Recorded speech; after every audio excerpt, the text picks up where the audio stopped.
बात करने के लिए लॉगिन करें www.astrotak.com। पहले जानते हैं कि नवमांश कुंडली क्या है और इसका महत्व क्या है।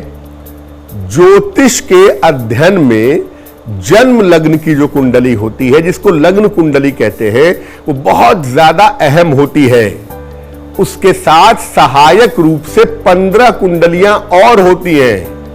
इस लग्न को और सहायक कुंडलियों को, यानी कुल 16 कुंडलियां होती हैं, इसको संयुक्त रूप से षोडश वर्ग कहा जाता है। ये 16 कुंडलियां देखी जाती हैं।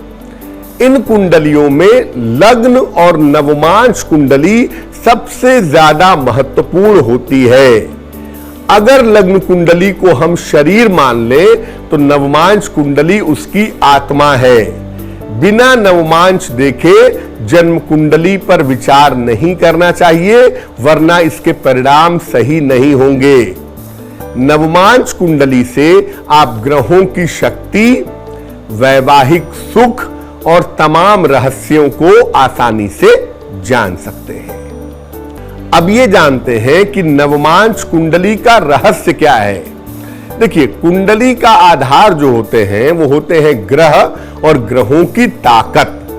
बिना नवमांश कुंडली के आप ग्रहों की ताकत के बारे में और उनकी क्षमता के बारे में नहीं जान पाएंगे।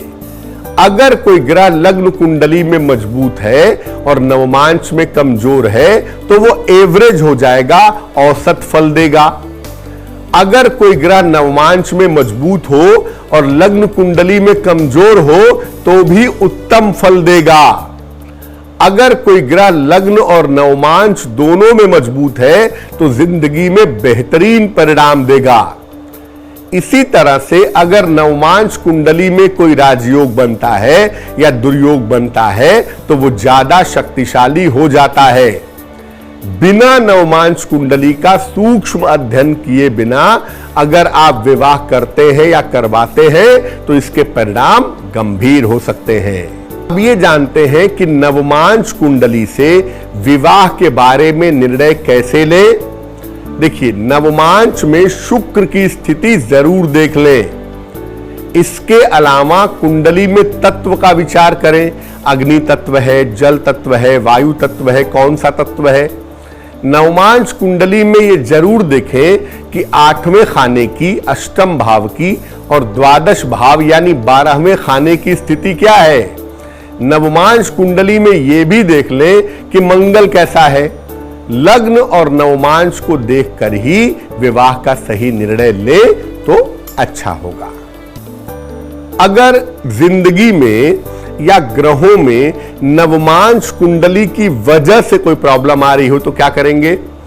अगर नवमांश कुंडली की वजह से विवाह तय होने में दिक्कत आ रही है तो ओम ह्रीं गौरिये नमः इस मंत्र का जप करें। अगर नवमांश कुंडली के कारण वैवाहिक जीवन में समस्या आ रही है तो ओम गौरी शंकराय नमः का जप करें। नवमांश कुंडली के कारण अगर कुंडली के शुभ योग नष्ट हो रहे हो तो सूर्य को जल अर्पित करें। अगर नवमांश कुंडली को मजबूत करना है, जीवन में सफलता बढ़ानी है तो मां दुर्गा की उपासना करना अच्छा होगा।